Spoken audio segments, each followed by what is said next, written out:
बोलो शीतल ना तो करना पड़ेगा।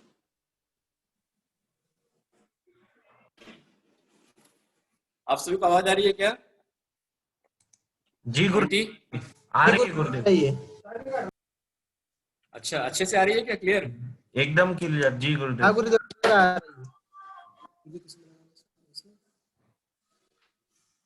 उस पे लगाना है, दोबारा पे उठा करके केवली शुद्ध केवली रिजिशन पर महामृराज आदि आदि महापुरुष हमेशा वहां पर होते रहते हैं।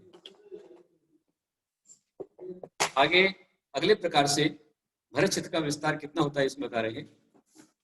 भरतस्य, बोलो भरतस्य विष्कंभो जम्बूद्वीपस्य नवति शतभागः भरतस्य विष्कंभो जम्बूद्वीपस्य नवति शतभागः।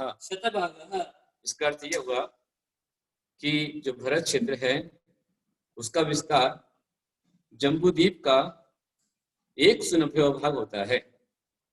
यदि हम 1,00,000 योजन के 1,00,000 योजन बराबर जम्बूद्वीप है, 1,00,000 योजन के यदि हम 190 भाग करें तो 526 सही 6/19 ही आता है। इस दूसरे प्रकार से बताया। पहले आया था कि पंचविंशति शेकड़ों आया था पहले सूत्र के अंदर में कि भरत क्षेत्र का विस्तार जो है 526 सही 6/19 योजन होता है। ये विस्तार पहले बताया था और अब इसके अंदर बताया जा रहा है कि भरत क्षेत्र का विस्तार जम्बूद्वीप के 190 भाग बराबर होता है। मतलब यदि हम 1,00,000 योजन के 190 भाग करें तो भरत क्षेत्र को एक हिस्सा प्राप्त होता है। इस तरह से ये बढ़ता जाता है। और जम्बूद्वीप है, जैसा हमारा जम्बूद्वीप है, जम्बूद्वीप में एक भरत क्षेत्र है, एक ऐरावत है, एक विदेह है और मतलब 6-7 क्षेत्र और 6 कुलाचे पर्वत होते हैं।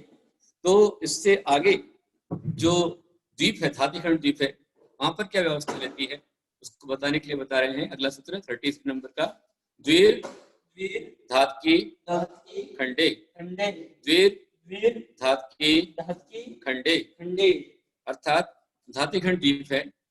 मतलब पहले जम्बूद्वीप आएगा, जम्बूद्वीप के बाद में लवण समुद्र होगा। तो 1,00,000 योजन का जम्बूद्वीप है और 2,00,000 योजन का लवण समुद्र है और 4,00,000 योजन का धातिखंड द्वीप होता है। तो इस धातिखंड द्वीप के अंतर्गत वहां पर दूनी व्यवस्था होती है। अथवा क्या होता है, इस धातिखंड है पूरा गोल चूड़ी के आकार का है, उसमें बीच में 2 ईश्वाकार पर्वत आते हैं। ईशु मतलब गन्ने, इक्षु के आकार के, गन्ने के आकार में सीधे 2 पर्वत आते हैं। उसी कारण से पूर्व धातिखंड पश्चिम धातिखंड इस तरह से 2 भेद बन जाते हैं। और पूर्व धातिखंड में एक भरत, ऐरावत, विदेह आदि होते हैं और इस तरह से पश्चिम धातिखंड में भी होते हैं। इस तरह से धातिखंड में 2 भरत, 2 ऐरावत, 2 विदेह है ना। इस तरह से ही मतलब हेमवत, हिरण्यवत, हरिवर्ष, फिर आपका जो हरिवर्षक, देवकुल वगैरह जो भी है, ये सब डबल व्यवस्था वहां पर चलती है। ऐसे ही अगला सूत्र आता है उसका, पुष्करार्धे च, बोलो पुष्करार्धे च, पुष्करार्धे च। इसका अर्थ यह हुआ कि आगे पहला जम्बूद्वीप हो गया, फिर जम्बूद्वीप के बाद में क्या हुआ, लवण समुद्र, उसके बाद धातिखंड द्वीप, उसके बाद कालोदरी समुद्र, और कालोदरी समुद्र के पश्चात से क्या रहेगा, पुष्करार्ध होगा। तो ये पुष्कर जो है ये 16,00,000 योजन का है, लेकिन उसके आधे भाग पर मानुषत्र पर्वत बीच में आ जाता है, इसलिए इसको आधा कहा जाता है। आधा इसलिए कहते हैं, तो आधा भाग जो पुष्करार्ध का है उसमें भी इस धातिखंड में दूनी व्यवस्था है, वैसे पुष्कर में भी आधे में दूनी व्यवस्था चलती है। मतलब वहां पर भी 2 भरत है, 2 ऐरावत है, 2 विदेह है और भूभूमि 2 करके इस तरह होती है। हाँ, 16,00,000 योजन का पुष्करवत द्वीप है, लेकिन मानुषत्र बीच में आ जाने से आधा जो 8,00,000 है पुष्कर के आगे चला जाता है, मानुषत्र के आगे चला जाता है, और आधा भाग जो है मानुषत्र के अंदर होता है, इसलिए 8,00,000 पकड़ना पड़ता है। है पुष्कर 16 लाख का, लेकिन मानव शत्रु बीच में आ जाने से उसके आगे मनुष्य जा नहीं पाते हैं, इसलिए आधा ही ग्रहण किया जाता है। लेकिन वो आधा भी कितना होता है, तो वो 8 लाख योजन का होता है।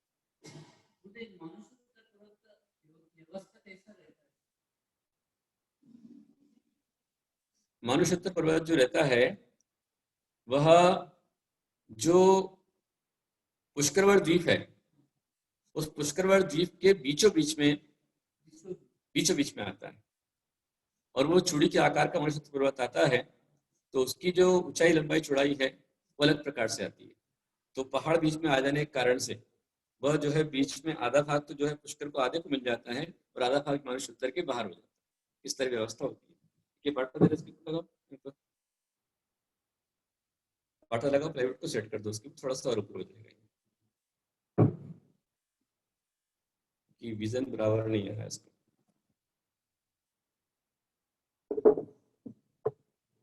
एक पुट्ठा नीचे रखा था शायद, देखो इसके नीचे लगा दो, उसको सीधा करो थोड़ा सा, थाली को सीधा करो, बस ठीक है। ज्यादा नीचे करो, ज्यादा नीचे।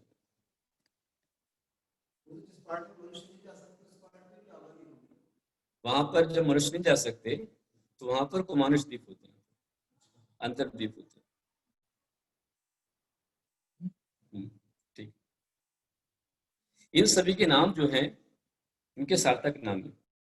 जैसे जम्बू द्वीप है, तो जम्बू द्वीप में जो देवगुरु उत्तर गुरु जहाँ होते हैं मेरू के पास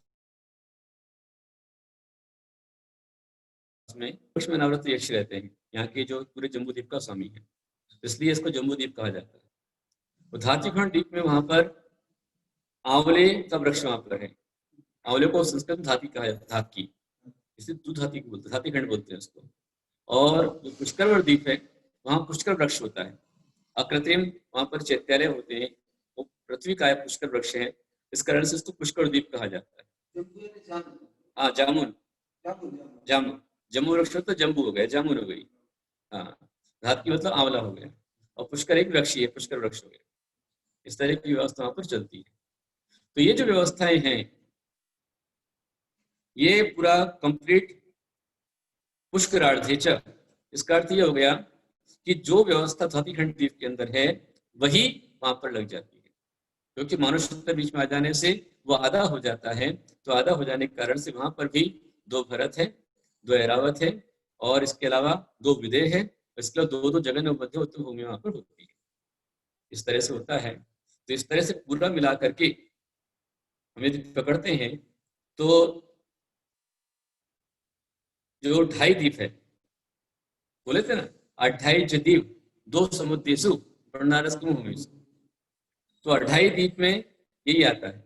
हालांकि जो पहला द्वीप जम्बू द्वीप है वो बहुत छोटा है, कितना है वो, फिर भी उसको पूरा गिना जा रहा है। और उससे दूना क्या है, 4 गुना है वो। हाँ, लवण समुद्र 2 लाख योजन का है, और धातीखंड द्वीप जो है वो 4 लाख योजन का है। तो 4 लाख योजन का फिर पूरा एक गिना जा रहा है। कालो नदी उसके बाद में कितना रहेगा, 8 लाख योजन का रहेगा, और पुष्कर द्वीप कितना रहेगा, 16 लाख योजन का रहेगा। लेकिन 16 में आधे मानुषोत्तर जाने से वो आधा पकड़ा जा रहा है। तो 8 लाख योजन का है पुष्कर द्वीप, पुष्करार्ध, फिर उसको आधा बोल रहे हैं। तो वहां पर भी 2 व्यवस्थाएं हैं, यहाँ पर 2 व्यवस्थाएं हैं, और जम्बूद्वीप में सिंगल व्यवस्था है। तो जम्बूद्वीप का 1 भरत क्षेत्र, और धातीखंड के 2 भरत क्षेत्र, और पुष्करार्ध के 2 भरत क्षेत्र। कितने हो गए, 5 भरत हो गए, 5 ऐरावत हो गए, और 5 महाविदेह हो गए। तो 5 विदेह होने से ये 15, 5, 5, 10 और 15 कर्म भूमियां हो जाती है। ये 2.5 द्वीप पकड़ा जाता है, 2.5 द्वीप है ये, 15 कर्म भूमियां हैं, और 2 समुद्र इसके अंदर आते हैं। लवण समुद्र आता है और कालो नदी आता है। पुष्कर समुद्र इसके अंदर नहीं आता है, क्योंकि वो पुष्कर द्वीप के बाहर आएगा। तो ये जो क्या हुआ, तो यह जो व्यवस्था है आप समझ पा रहे होंगे हमारा जो क्षेत्र है, अब इसको आप यदि गिनती में लगाएंगे तो बीच में 1 लाख योजन का जम्बूद्वीप, ठीक है, अब काउंटिंग लगाओ, और उसके बाद में यहाँ जम्बूद्वीप के इस तरफ कोई भी साइड पकड़ लो आप, 2 लाख का क्या हो गया, लवण समुद्र हो गया, 4 लाख का धाती खंड, फिर 8 लाख का कालोदरी समुद्र, और 8 लाख का पुष्कराल द्वीप। तो 8 और 8 16, 16 और 4 20, 20 और 2 22, तो 22 लाख योजन इस तरफ और 22 लाख योजन इस तरफ, कितना हो गया, 22 और 22 44, और बीच का 1 लाख योजन, बीच का 1 लाख योजन कितना हो गया, 45। तो 45 लाख योजन का ये पूरा मनुष्य क्षेत्र है।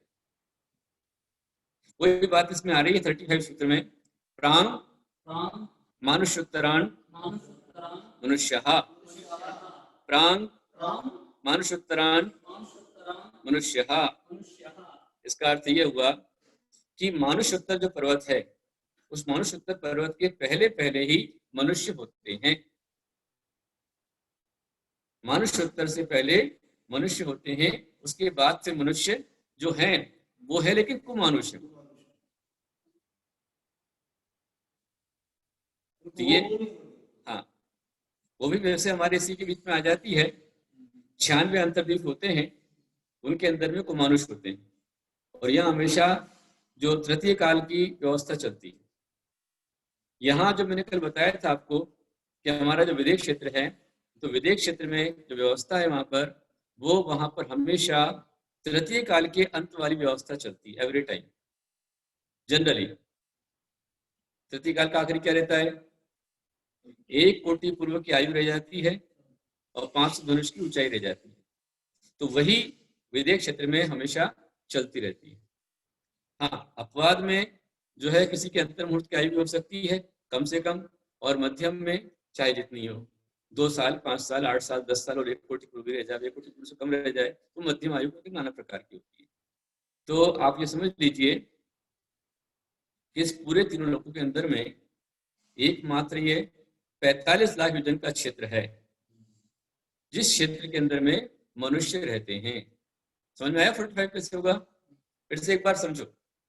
जैसे हमारा जम्बूद्वीप कितना है, वो 1 लाख योजन, और उसके वन साइड में आप चलो, लवण समुद्र कितना है, 2 लाख, धातीखंड 4 लाख, फिर कालोदरी 8 लाख, और पुष्कर उसको 8 ही पकड़ना है। पुष्कर 8 देना, आधा 16 लाख है, पर मनुष्य तो बीच में आ गए ना, इसलिए 8 पकड़ना है। तो 8 वो और 8 कालोदरी, कितना हो गया, 16, और उसके बाद में 4 ये आपका क्या है, धातीखंड, ये 20 हो गया, 20 लाख। लवण समुद्र 22 लाख हुए टोटल ना, ये 22। अब ऐसे ही इस तरफ का 22 ले लो तो 44 हो गया, और बीच का लवण समुद्र कितना है, वो 1 लाख का है। तो इस तरह 45 लाख योजन, 45 लाख योजन का हमारा ये संपूर्ण मनुष्य द्वीप होता है, मनुष्योत्तर मनुष्य क्षेत्र होता है। इसके अंदर ही मनुष्य रहते हैं, इसके बाहर मनुष्य नहीं है, इनके नीचे मनुष्य नहीं है, इनके ऊपर मनुष्य नहीं है। हाँ, 3 विशेष कारण को छोड़ करके 3 ऐसे कारण भी आते हैं जब मनुष्य इसके बाहर भी होता है। वो कब होता है? पहला कारण तो ये कि जैसे कोई यहाँ का मनुष्य मर करके मनुष्य द्वीप के बाहर जन्म लेने वाला हो, समझ में आ रहा है? तो मरने से पहले यदि कोई मरणांतिक समुद्घात करता है, तो समुद्घात की दशा में, समुद्घात की स्थिति में वह जो है उसके बाहर जाता है, उसके आत्मोपदेश जाते हैं, उसके मनुष्य कर्म का उदय चलता है, तो मनुष्य आयु का उदय चलता है, इसलिए मनुष्य उसके बाहर माना गया है। या फिर किसी ने मनुष्योत्तर के बाहर जो है कोई जीव था और मरा, मर करके मनुष्य बन रहा है, तो जैसे ही मरता है वैसे ही उसके मनुष्य गति नाम कर्म का उदय शुरू हो जाता है, मनुष्य आयु नाम कर्म का उदय शुरू हो जाता है। इसलिए उस अपेक्षा से मनुष्य इसके बाहर भी है। 2 कारण हो गए। और तीसरा कारण बनता है केवली समुद्घात। जब केवली भगवान संपूर्ण लोक में समुद्घात करते हैं, तब भी ये स्थिति बनती है कि जीव जो मनुष्य है मनुष्योत्तर के बाहर होता है। इसके अलावा सामान्यतः कोई मनुष्य मनुष्योत्तर के बाहर नहीं जा सकता। समझ में आ रहा? और यहां पर जो नगरियां हैं, बहुत अच्छी व्यवस्था यहाँ पर है। इससे 2.5 द्वीप के अंदर में हमारा एक भरत है तो 2-2 होकर के 5 भरत हो जाते हैं और 5 ऐरावत हो जाते हैं। और ऐसे ही जो पंच महाविदेह हैं वे 5 होते हैं। तो एक विधेय में कितनी नगरियां हैं? एक विधेय में कितनी नगरियां हैं? हाँ, एक विधेय में 32 नगर पढ़ना है, 32 पकड़ना है। फिर वही तो हम पकड़ रहे हैं, अब क्या बोल रहे हैं? एक विधेय में कितनी नगरियां हैं? ऐसी 5 विधेय में कितनी हो जाएगी? 160। ये 160 हो गई 5 विधेयों की। 32 गुणिले 5 160 हो गया। रानी बाकलीवाल ने पूछा है समुद्र घात मतलब क्या? समुद्र घात जो है वो 7 प्रकार का होता है। केवली समुद्र घात, वेदना समुद्र घात, कषाय समुद्र घात, मारणांतिक समुद्र घात।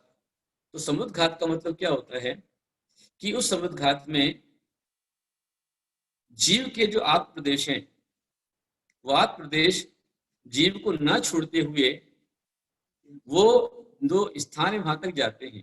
आत्म प्रदेश को शरीर से बाहर निकलना और निकल करके बाहर जाना, इसे ही समुद्र घात कहते हैं। तेज समुद्र घात होता है, आहारक समुद्र घात होता है, व्यक्ति समुद्र घात होता है। और केवली समुद्र घात है, विना समुद्र घात है, कषाय समुद्र घात है और मारणांतिक। 4 तो ये हो गए। कौन कौन से? कषाय, मारणांतिक, वेदना और केवली, ये 4 हो गए। इसके अलावा व्यक्तिक समुद्र घात, आहारक समुद्र घात और तेज समुद्र घात। हाँ, तो इस तरह 7 प्रकार का समुद्र घात होता है। और किसी भी अपने कारण विशेष से, कारण से विशेष से मूल शरीर को न छोड़ते हुए शरीर के जो अपने आत्म प्रदेश, जीव के आत्म प्रदेश हैं, उनका शरीर से और बाहर निकलना और निश्चित लक्ष्य तक जाना, तो बाहर निकलने को कहते हैं समुद्र घात। समझ में आ गया? इसे समुद्र घात कहते हैं। जैसे उदाहरण के लिए मान लीजिए कि कोई इंसान यहाँ पर मरने वाला है और उसे बाय द वे आयु बंद नहीं हुआ है, तो कहाँ जाना है ये जिज्ञासा अंतरंग में उसके आती है। और उस समय, अच्छा फिर से नाम चाहिए, सुनिए पहले सुन लीजिए। तो मरण के पहले जिस स्थान पर जन्म होने वाला है वहां तक जीव के आत्मदेश बाहर निकलते हैं और वहां तक टच करके आते हैं। तो ये काम अंतर्मुहूर्त में हो जाता है। अंतर्मुहूर्त बहुत कम समय होता है। तो आत्मदेशों का जाना और बाहर लौटकर वापस आ जाना, ये कहलाता है समुद्र घात। समुद्र घात 7 प्रकार का होता है। पहला होता है, सबसे श्रेष्ठ है केवली समुद्र घात, केवली। फिर कषाय समुद्र घात, वेदना समुद्र घात, मारणांतिक समुद्र घात। सबको समझ में आ रहा है ना अच्छे से? क्लियर? केवली समुद्र घात, कषाय समुद्र घात, वेदना समुद्र घात, मारणांतिक समुद्र घात, ये 4 हो गए। फिर व्यक्तिरेक समुद्र घात, आहारक समुद्र घात और तेज समुद्र घात। तो ये 4 और 3 7 प्रकार का समुद्र घात होता है। पहले आ चुका था अपने में आहारक शरीर का, कि जैसे कोई मुनिराज के मन में जिज्ञासा हुई तो अपनी शंका समाधान के लिए उनके मस्तिष्क के मूल भाग से सफेद रंग का एकदम शुभ्र आकार का पुतला निकलता है। यहाँ से वो 12 योजन लंबा होता है, 9 योजन चौड़ा होता है, और वो जो पुतला निकलता है उसे आहारक शरीर कहा जाता है। तो वो जो आप शरीर, वो शरीर के आकार में जाते हैं और वे जहां पर भी उसका या समाधान होना है वहां तक जाकर के फिर लौट के आ जाते हैं, उसे आहार समुद्र घात कहते हैं। और जिनको तेजस रिद्धि होती है, तेजस में अशुभ तेजस हो तो लेफ्ट साइड से, बाएं संग से अशुभ तेजस पुतला निकलता है, और यदि शुभ भाव है, शुभ तेजस है, तो राइट हैंड से निकलता है। जब किसी का अनिष्ट करना हो, अनिष्ट करने के लिए बाएं हाथ से अशुभ तेजस पुत्र निकलता है, वो लाल रंग का होता है, हाँ, सिंदूरी कलर का। और सुनिश्चित करने के लिए, सुकाल करने के लिए, सबके भला करने के लिए, जिज्ञासाओं के समाधान के लिए सीधे हाथ से जो निकलता है वो शुभ तेजस होता है, इसका सफेद आकार होता है। तो ये तेजस रिद्धि के उदय से निकलता है। और आहारक, आहारक के उदय से निकलता है। तो जो आप प्रदेश जा रहे हैं उसको समुद्घात कहते हैं। और व्यक्ति समुद्घात में जो देव और नारकी होते हैं, वे मूल शरीर तो उनका रहता है अपने स्थान पर, बाकी वो असंख्यात प्रकार की विक्रिया कर लेते हैं। जैसे कोई देव है, उसका जन्म जहां हुआ तो अपने स्थान पर वो रहता है, हमेशा एक शरीर वहां पर रहेगा। बाकी अन्य विक्रिया बना करके वो तीर्थंकर के मतलब पंचकर्णक में चले जाते हैं। अब मान लीजिए सौदर मिंद्र है और एक ही समय के अंदर में कहीं पर तीर्थंकर को रंजू अजमेरा ने पूछा है केवली समुद्घात क्या 45 साल योजना पूरा होता है? नहीं, केवली समुद्घात जो होता है वो तीनों लोग बराबर होता है, तीनों लोग बराबर है। केवली समुद्घात में इसको बोलते हैं लोक पूर्ण समुद्घात।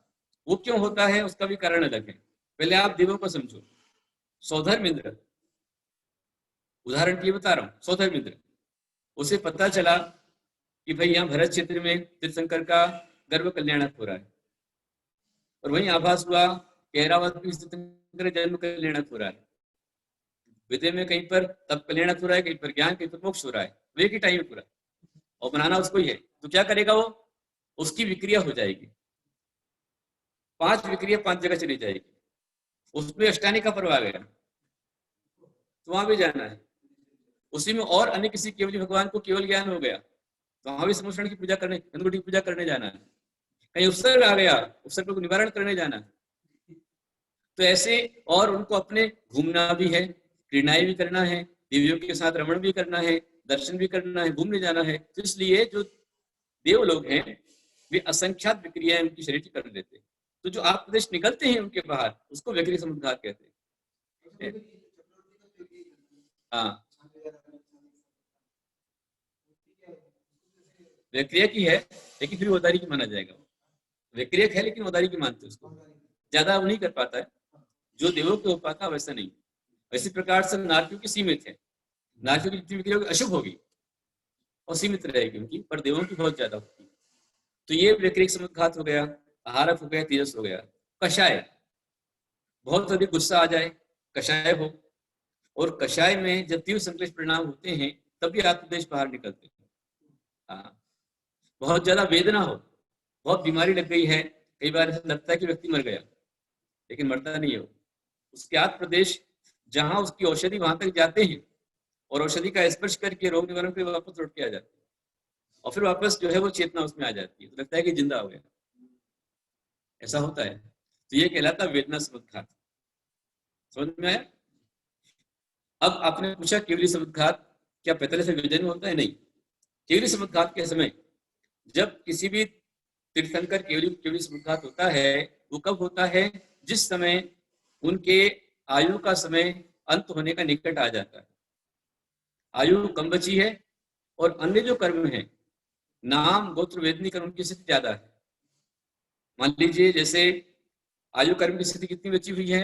मुश्किल से विजय समझ लो कि 6 महीने साल भर की बची हुई है, और आयु नाम गोत्र जो है वो 30 से 50 साल के हैं। तो उन कर्मों की स्थिति को लेवल में लाने के लिए, जैसे आपके यहाँ पर कपड़ा आप धोते हैं, गीला रहता है, और गीला होने पर आप क्या करते हैं? उस कपड़े को पूरा फैला देते हैं।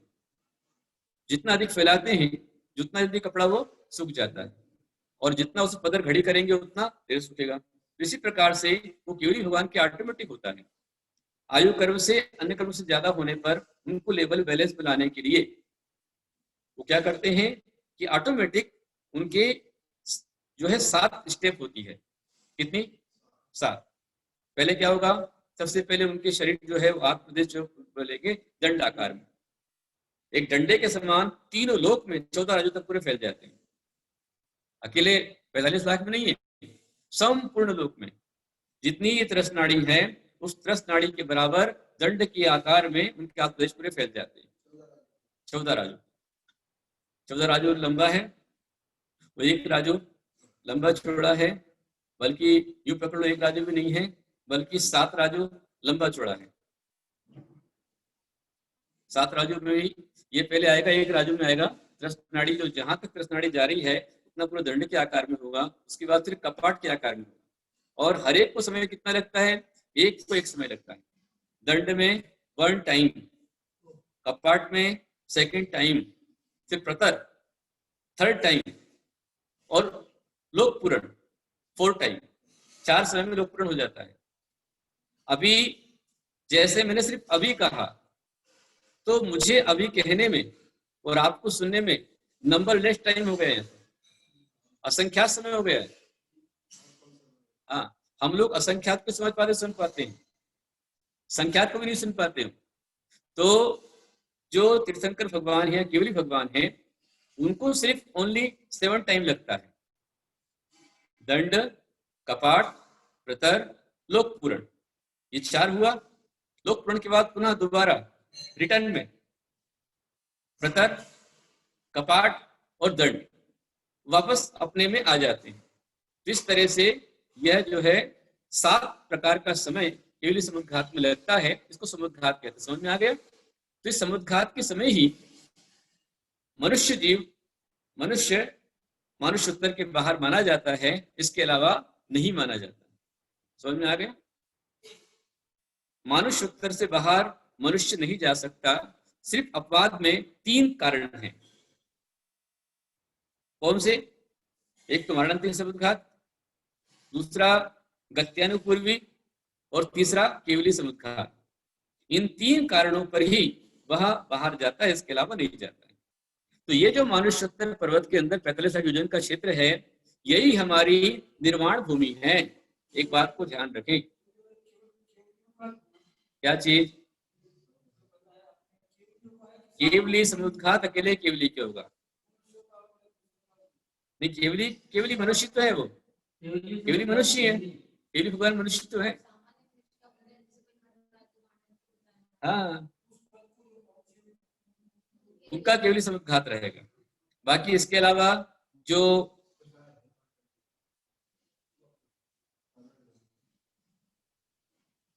इसके अलावा जो भी है, मतलब आपका कषाय है, वेदना है, मारणांतिक है, तो किसी सामान्य जीव को हो सकता है, किसी को भी हो सकता है। मनुष्य को हो, तिर्यंज को हो, नारकी को हो, देव, किसी को भी हो सकता है। हाँ। और लेकिन आहारक समुद्घात आहारक रिद्धि वालों के होगा, व्यक्रियक समुद्घात व्यक्रियक रिद्धि वालों के होगा, तेज समुद्र रिद्धि वालों के होगा। ये ध्यान रखें, 6ठे गुण स्थान में उनके होता है। तो मैं आपको ये बता रहा था, आपने पूछा एक राजू कितना होता है। इसको समझाने के लिए बहुत सारी गणित चाहिए, और मुझे नहीं लगता कि आप उतने कैपेसिटी के लोग होंगे कि आप उतना समझ पाए। कुल मिलाकर के और इसको समझने के लिए आपको त्रिलोक प्रणति, त्रिलोक भास्कर, त्रिलोक सार, ये आपको जानना पड़ेगा, अलग से आपको आना पड़ेगा। हमारे एडवोकेट विनोद जी, साहू जी ने पूछा है, एक राजू कितना लंबा होता है? हाँ, तो उसके लिए आपको अलग से आना पड़ेगा और समझ, ये अलग गणित है पूरा इसके अंदर कि राजू किसे कहते। हाँ, आप स्वयं पढ़ो, नहीं समझ में आए फिर आकर के पूछ लेना, लेकिन ये विषय थोड़ा सा आप स्वयं पढ़ते रहिए, देखते रहिए। मैं आपको बता रहा था कि यही 45 लाख योजन क्षेत्र ऐसा है, इस क्षेत्र में जो मनुष्य होते हैं वे कहीं से भी कर्म काटकर मोक्ष जा सकते हैं। इसलिए यह जो 45 लाख भूमि है, योजन की भूमि है, यही हमारे लिए श्रेष्ठ है, महान है, सर्वश्रेष्ठ है। यहीं से जीव कर्म काटकर मोक्ष जाता है। और ये जो है तकरीबन इस तरह की 5-6 व्यवस्थाएं हैं। एक तो 45 लाख योजन का हमारा ये मनुष्य लोक है, फिर उतना ही नरक के पहले पटली 45 लाख योजन का, बराबर है। और ऐसे ही पहला स्वर्ग वही 45 लाख योजन का है, उसका विमान, पहला विमान, निजी विमान जो है। और इसके अलावा ऊपर जो सर्वार्थ सिद्धि है वो भी इस प्रकार पितृशिला विभजन का ही है। और सिद्धशिला जो है सिद्धशिला सिद्धशिला स्वधर्म स्वर्ग और मनुष्य लोक, ढाई दीप और ये आपका पहला पटल, ये जो है पितृशिला विभजन के होते हैं। और लेकिन महत्वपूर्ण जो है वो हमारे लिए मनुष्य द्वीप है, क्योंकि यहां से जीव कर्म काट कर मोक्ष जा सकता है। फिर एक व्यवस्था है कि यहाँ पर जो रहते हैं वो मनुष्य किस प्रकार होते हैं, क्या डिवीजन उनके हैं। तो अगला सूत्र आ रहा है 36 नंबर का, आर्याम लेच्छाश्च, आर्याम लेच्छाश्च। आर्य और म्लेच्छ मनुष्य के दो भेद होते हैं। आर्या म्लेच्छाश्च मतलब आर्य और म्लेच्छ, ये दो व्यवस्थाएं चलती हैं। मनुष्य दो प्रकार के होते हैं, आर्य मनुष्य और म्लेच्छ मनुष्य। तो आर्य किसे कहते हैं? जो अनेक गुणों से संपन्न हो और गुणी पुरुष जिनकी सेवा करते हो वे आर्य कहलाते हैं। और जो आचार विचार से भ्रष्ट हो, धर्म कर्म का जिनको विवेक ना हो, वे म्लेच्छ कहलाते हैं। तो जाति आर्य, गुण आर्य, कर्म आर्य, रिद्धि आर्य, ये ज्यादा नाना प्रकार के आर्य होते हैं। जैसे जाति आर्य में जो अच्छे अच्छे वर्ण हैं, जातियां हैं, इक्ष्वाकु वंश है, सन चंद्र वंश है, सोम वंश है, रघुवंश है, ये सब जो है अच्छी जाति आर्य जाति में आता है। और गुण आर्य तो जो मुनिराज तपस्या करते हुए रिद्धियां प्राप्त कर लेते हैं वे गुण आर्य कहलाते हैं। उसमें ज्ञान रिद्धि, विक्रिया रिद्धि, औषधि रिद्धि, बल रिद्धि, तपो रिद्धि, नाना प्रकार के रस रिद्धि, ये रिद्धियां होती हैं। तो रिद्धि संपन्न जो हैं वे सभी जो है गुण आर्य हैं। और जो आर्य कर्म करते हैं अर्थात धर्म कर्म पूजा पाठ आदि करते हुए कर्म काटने की व्यवस्था में लगे रहते हैं, वो आर्य पुरुष की श्रेणी में आते हैं। और जो आर्य कर्म जन्म भी ले लेवे परंतु आचार विचार से भ्रष्ट है, धर्म कर्म का ज्ञान नहीं है और सीखना भी नहीं चाहता है, तो ऐसा व्यक्ति जो है कर्म से म्लेच्छ है। देश म्लेच्छ, जाति म्लेच्छ, गुण म्लेच्छ। म्लेच्छ देशों में रहने वाला भी देश म्लेच्छ कहलाता है। जैसे जब हमारे चक्रवर्ती म्लेच्छ खंडों से 32,000 रानियां लेकर आते हैं तो क्या म्लेच्छ रानियां होती हैं? नहीं, वहां रहने वाले जो राजा होते हैं वो राजा सब के सब जो है आर्य होते हैं और म्लेच्छ खंड में रहते हैं, यहाँ के जाकर वहां रहने लग जाते हैं। तो वो जो है वो देश म्लेच्छ हो गया, स्थान म्लेच्छ है, पर जाति से वो आर्य है। तो चक्रवर्ती आर्य रानियों को ही लेकर के आते हैं, म्लेच्छ को लेकर नहीं आते। समझ में आ रहा है? 96,000 रानियां जो होती है चक्रवर्ती की, 32,000 तो होती है आपकी भूमि गोचरियों की और 32,000 विदेशरों की लड़कियां लेकर आते हैं।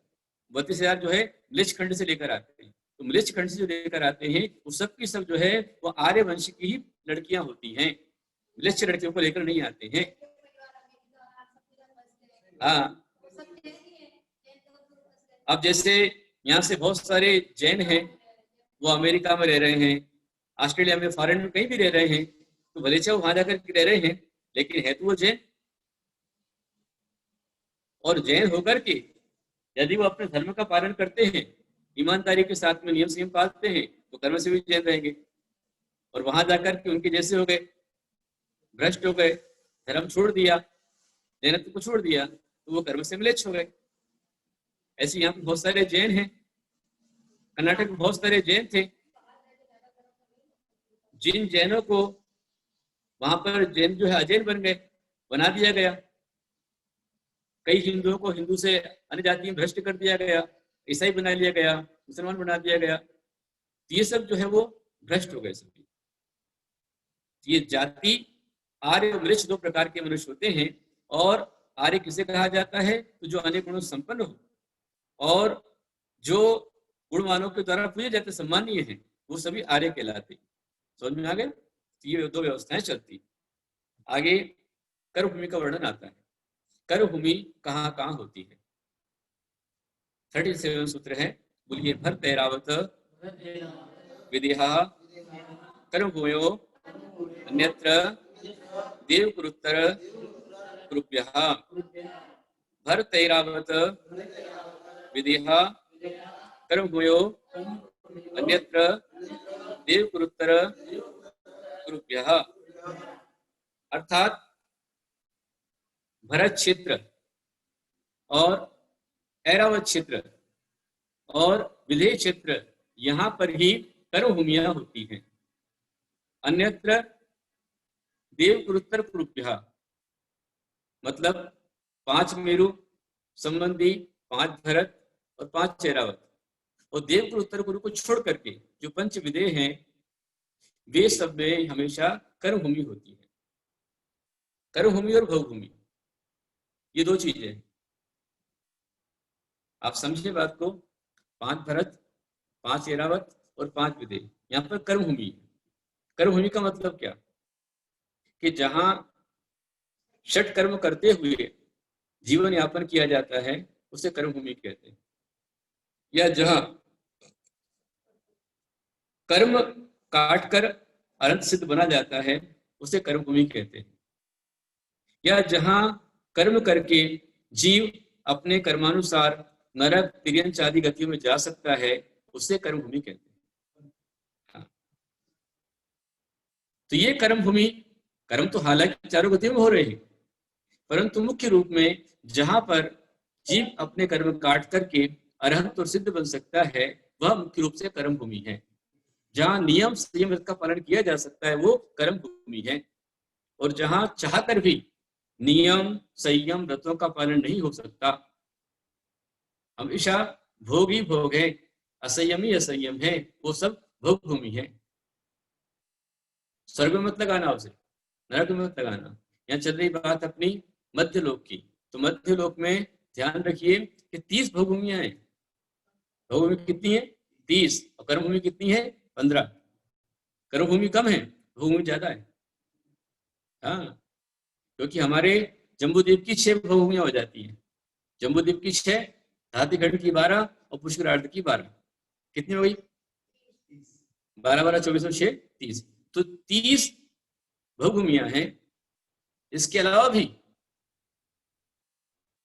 अन्य क्षेत्रों पर, जैसे अंतरद्वीप है, तो अंतरद्वीप में जो कुमाऊं क्षेत्र, वहां पर भी जगन भूमि की व्यवस्था चलती रहती है। जगन भूमि है। तो ये भोगभूमियां हैं। और कर्मभूमि कितनी? सिर्फ 15 है। लेकिन यही 15 कर्मभूमियां ऐसी भूमियां हैं कि जहां पर जब तीर्थंकर भगवान होते हैं, केवली होते हैं, तो स्वर्ग के देवता भी यहाँ आने को तरसते हैं।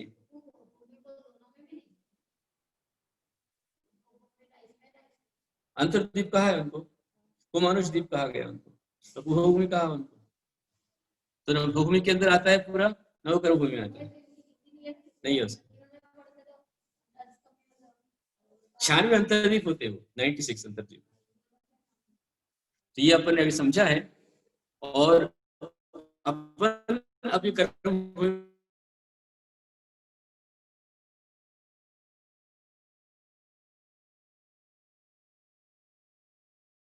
में रहने का है कि मैं समय दृष्टि बन गया हूं, तो त्रियंश भी चाहता है कि मैं कब मनुष्य बन जाऊं।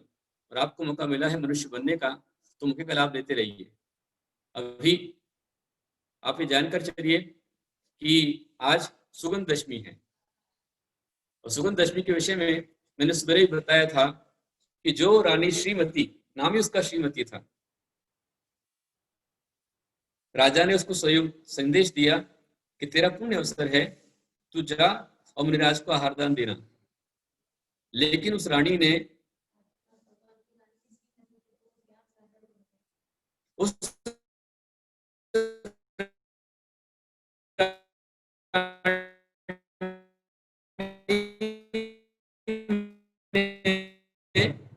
उसके महत्व को भी तुमड़ी का आहार दिया। उस तुमड़ी के आहार देने से, विषैली तुमड़ी से होने से मुनिराज की समाधि हो गई। उस पाप के उदय से राजा ने उसको देश निकाला दिया, उसे स्वयं गलित कुष्ठ हो गया, बाद में वो नरक में गई, छठे नरक के अंदर गई, अनेक दुख उसने 22 सागर तक पाए, वहां से निकल करके आई और फिर बाद में भैंस बनी, गधी बनी, शुक्री बनी और खूब दुख उसने पाए। सुबह आप लोगों ने सुना होगा, खूब दुख पाए। उसके बाद चांडाल कन्या बनी, वो अनाथ हो गई। फिर ब्राह्मण कन्या बनी, तब भी अनाथ हुई। पर चांडाल और ब्राह्मण कन्या की अवस्था में मुनि के उपदेश से उसने सुगंध दशमी व्रत का पालन किया और खूब उसने भगवान के समक्ष धूप चढ़ा चढ़ा करके अपने कर्मनाश की व्यवस्था बनाई। तो वो आगे जाकर के एक सेठ पुत्री तिलकमती बन गई, पर कर्म का दंश उसे छोड़ा नहीं और जन्म होते के साथ ही माँ की मृत्यु हो गई, वो अनाथ हो गई। पिता को उसकी पालने की दूसरी व्यवस्था करनी पड़ी, दूसरी शादी करनी पड़ी। तो जो माँ आई वो सौतेली माँ, उसने पूरा सौतेला व्यवहार पूरे जीवन उसके साथ में। लेकिन सुगंध दशमी व्रत का पालन करने के कारण से वह जो भैंस पर्याय में भटक कर आई थी, नरक में रहकर आई थी, गधी शुक्री पर्याय में दुख पाकर आई थी, वो चांडाल और ब्राह्मण कन्या में जिसने घोर दुख पाए थे, एक सुगंध दशमी व्रत के कारण से वो सेठानी की सेठ पुत्री से आज जाकर के रानी तिलकमती बन गई। तो ये महान व्रत होता है अभी। और हमारे यहाँ पर त्रिकाल पूजा का विधान है। मैं आपके समक्ष बैठा हूं तो हम लोगों ने आपके साथ में सुबह 5:30 बजे से ध्यान किया, फिर 6:30 से लेकर 9 तक में आपने देखा कि पूजन विधान कराया, फिर प्रवचन आपको दिया, उसके बाद में आहार चर्या के लिए गया और आहार से आने के पश्चात फिर हमारे यहाँ पर जो श्रावक हैं उनके माध्यम से दोबारा आप सब कल्याण के लिए महामृत्युंजय सहस्त्रनाम विधान दोनों की, महामृत्युंजय विधान भी किया, जिन सहस्त्रनाम विधान किया और ये विधान करने के बाद फिर सामायिक करके फिर आपके बीच में आया हूँ। अब फिर अभी जाकर के अभी सूर्यास्त होने से पहले पहले हम लोग यहाँ पर सुगंध दशमी पुनः मनाएंगे। और कुछ लोगों ने भावना भाई थी, मैसेज आया था कि भाई यहाँ पर 9 तीर्थंकर भगवान हैं, तो उन हर एक तीर्थंकर भगवान के समक्ष स्पेशल 9 धूप घट रखे जा रहे हैं और वे धूप घट उसमें धूप खिलाई जाएगी। तो आप सभी महान भाव जो मेरी आवाज को सुन रहे हैं, मेरी बात को सुन रहे हैं, वे सभी सुगंध दशमी है, इसलिए सुगंध दशमी के 10 धूप घट हैं और प्रत्येक घट में धूप स्पेशल खिलाई जानी है। और धूप खिलाने के लिए चूंकि सवेरे व्यवस्था बहुत अधिक थी, आप लोगों ने पुण्य संचय कर लिया, लेकिन अभी यहाँ पर हम लोग सुगंध दशमी के 10 घटों की स्थापना करेंगे और उन घटों के अंदर स्पेशल धूप चढ़ाएंगे। तो आप सभी अपने अपने भाव बना करके धूप चढ़ाने के लिए तैयार रहें। जिनको अपने नाम देना हो तो अपने नाम मिंटी भैया के पास चैट बॉक्स में आप डाल सकते हैं।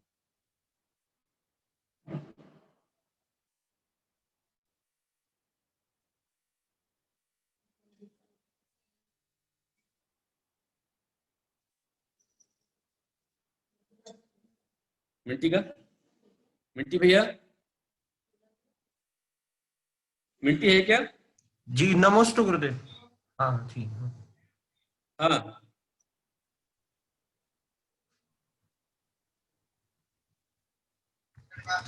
तो आपको घट के नाम लेना है।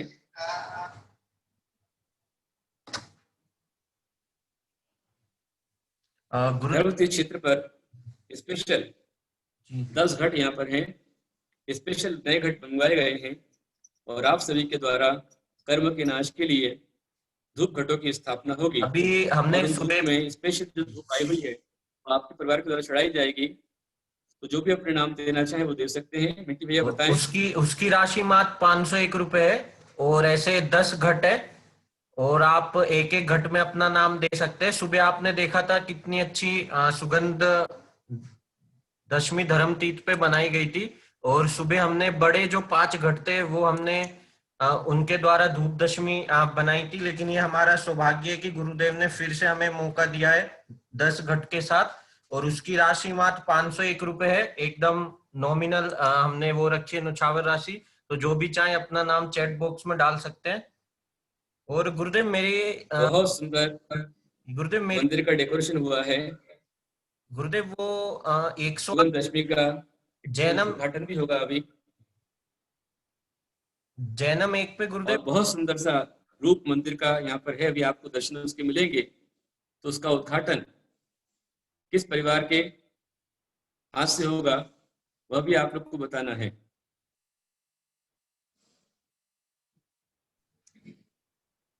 जो महानुभाव अपना नाम देंगे उस परिवार के नाम से उद्घाटन